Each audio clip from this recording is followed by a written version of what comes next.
Two minutes remain.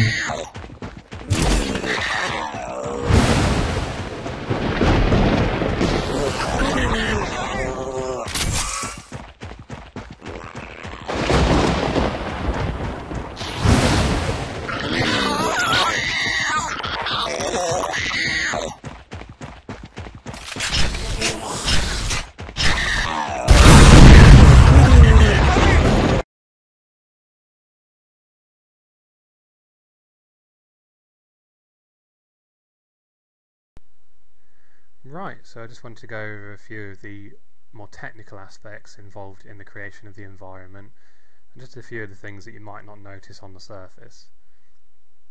So looking out into the skybox and into the void kind of area, where the environment and the terrain actually finishes, you can see that I've placed quite a few trees just beyond the reach of the player. And the reason for that is just to kind of help with the suspension of disbelief, so that you can kind of believe that the environment and the forest expands further than what you can actually reach as a player. So there's a few areas like that you can see, and in this section the player should be able to run up the hill, but there's a blocking volume in the way so that they never actually reach the other side to see into the void.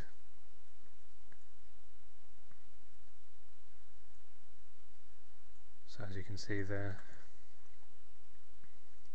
that kind of just reinforces the impact of the environment.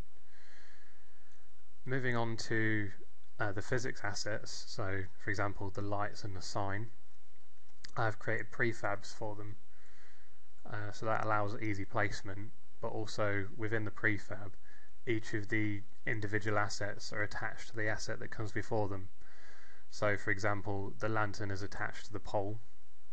Inside the lantern there's a candle which is attached to the lantern itself, and there's a fire emitter which is attached to the candle, and then overall there's this light which is a dynamic light which is attached to the lantern as a whole, so that when you shoot it everything all moves in time with each other, and the light sways across the floor to kind of give the illusion that it's actually moving, and you know you've had some kind of effect on the environment itself.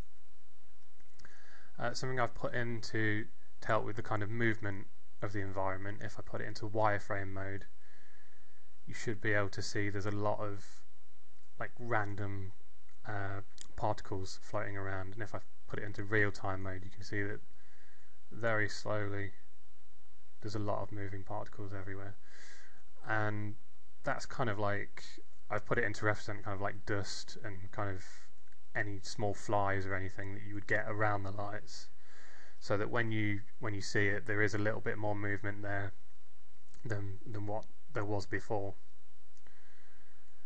So just going on to some of the more technical materials that I've used. This is the main terrain material that I've used overall, and as you can see if you look at it, it's kind of got this speckled feature to it, and what I've done is I've put a rotating and panning specular material on it. So you've got the normal specular, but on top of that, just boosting that, is this kind of specular that turns on and off. And the reason for that is it kind of looks like rain movement on the surface. so that in the final environment, when it's all lit and everything, it just gives that little bit extra to the illusion. And that's basically just like a cosine function turning the texture on and off whilst it spins around, just to give this kind of effect overall. Moving on to the water material, as you can see, what we have here is a fairly complex shader that has edge blurring on it and a fluid actor applied to it, and then this is applied to the fluid surface so that when the player interacts with it, it actually moves.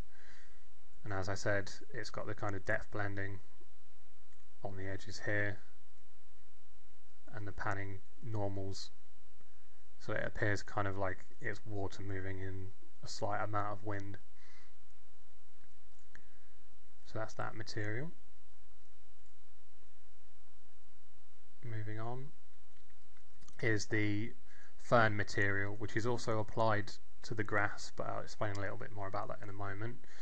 Obviously it's got the standard diffuse and opacity on it, which just kind of gives it the basic effect, but then applied to it is this huge network of shader nodes, which is based on the Epic setup that they used in their GDC demos, that allows interaction, so when a player runs into it, it moves, and also wind swaying, but I've modified it to my own uses so that for example, it's applied to the model overall rather than at set vertex positions and things like that. So this kind of area here allows you to run into it and detect a collision, and it'll move based on the interaction there.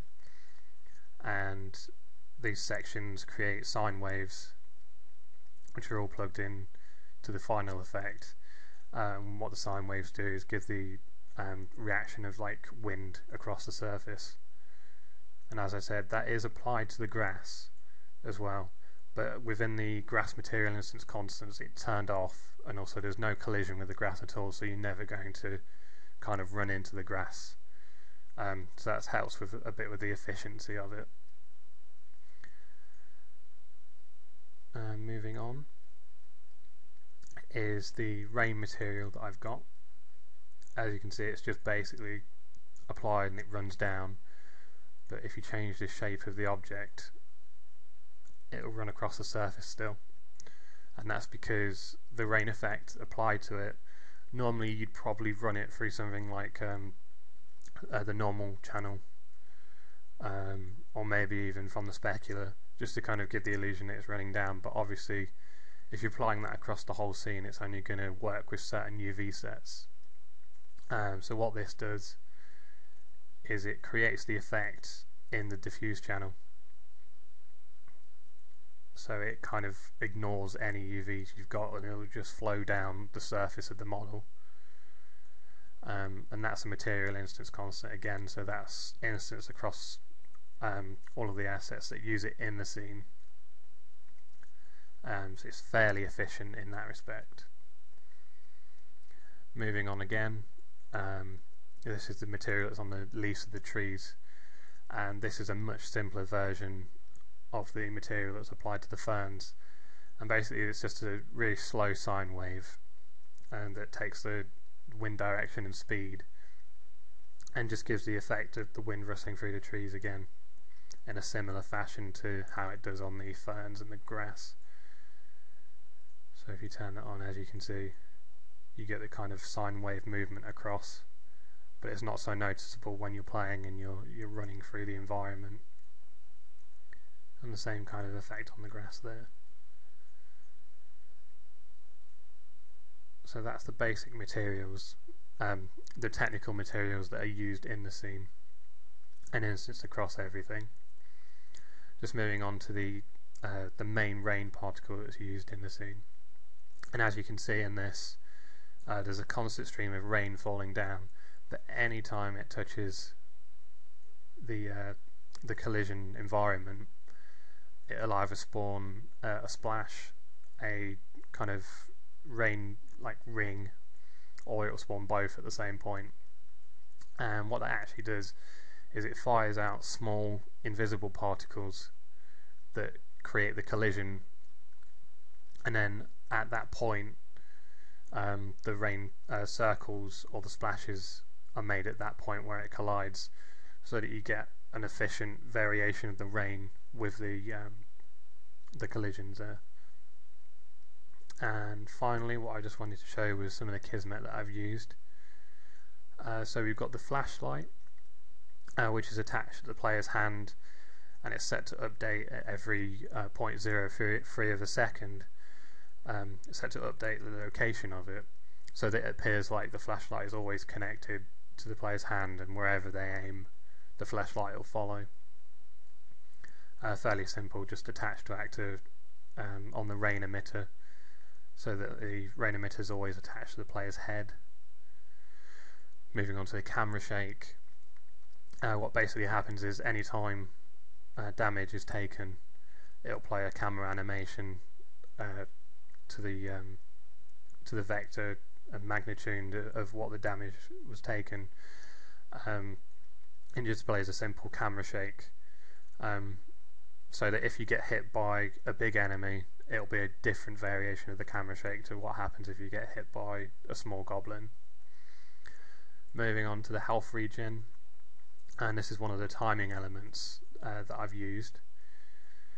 And with this, basically, whenever you take damage, it will heal you after a set amount of time. And as I said, this is a timing element, and as the scene mainly focuses on different variations of time, just to see what the player's reaction is. So this will take 5 seconds before regenerating your health. So that's just an extra element in there. A simple level end, which is used as a timing element, so that basically after 3 minutes it will display the menu, which is the end screen that I'm using for the small game. And one of the last things I want to show is the thunder and lightning that I've got.